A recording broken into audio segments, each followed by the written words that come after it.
What if Gen Z had the same financial opportunities as boomers? Close your eyes and imagine buying a house for 3 times your annual salary. Not a fixer-upper in a forgotten town. A solid home in a thriving neighborhood. Now imagine your college degree costing less than a used Honda Civic. Welcome to the Boomer Economic Playground, where the financial rules were written in invisible ink that somehow disappeared by the time Gen Z showed up to play. This is Imagine That, and today we're rewriting history, giving Gen Z the same economic landscape their grandparents inherited. The housing market, a tale of 2 universes.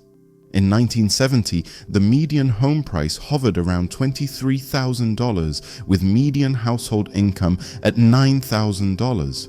That's a 2.5 to 1 ratio. A house cost roughly 2.5 years of income. Today's nightmare? Median home prices exceed $400,000 while median household income limps along at $75,000. That's a 5.3 to 1 ratio. Gen Z needs to save more than twice as long as boomers did, except everything else got more expensive too. The American dream didn't die. It just became an expensive subscription service most people can't afford. But what if Gen Z could walk into 2025 with 1970s housing economics? Picture a 25-year-old graphic designer making $50,000 annually, shopping for homes priced at $125,000. No bidding wars, no offers $100,000 over asking. Just straightforward arithmetic, where homeownership isn't a fantasy reserved for trust fund recipients.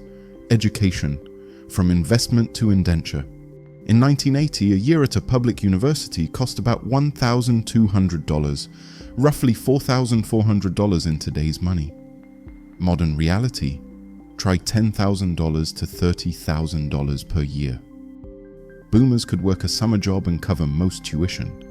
Gen Z works year-round and still graduates wearing an anchor of debt. $30,000, $50,000, sometimes 6 figures before earning their first real paycheck. Imagine Gen Z attending college for $4,400 annually. A generation could graduate debt-free, their 20s spent building wealth instead of treading water. Career choices wouldn't be dictated by loan payments. You could pursue teaching, social work, or art without calculating whether passion pays enough to satisfy creditors. The wealth accumulation domino effect boomers bought affordable homes that appreciated into retirement funds. They graduated without debt, allowing immediate investment.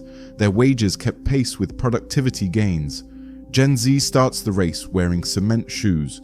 Student debt delays home buying. Expensive housing prevents wealth building. Stagnant wages eliminate investment capacity. It's not a competition. It's watching someone sprint while you're still untying your ankles.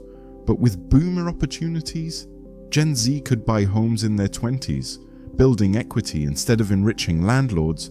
They'd invest early, letting compound interest work its magic across decades.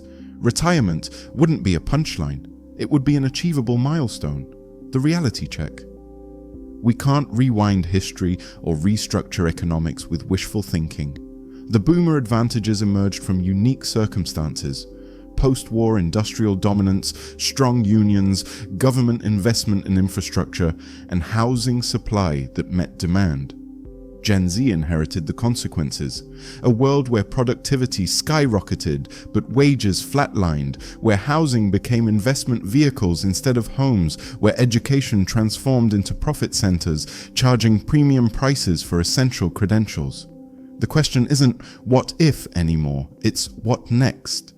Gen Z can't access boomer opportunities, but recognizing the disparity exposes the myth that younger generations simply lack work ethic.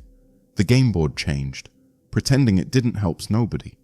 Right now, Gen Z is writing a different story, one where they redefine success beyond home ownership, where they challenge systems that stopped working, where they demand the economic security their grandparents considered baseline reality, not luxury. The boomer path is closed, time to build new ones.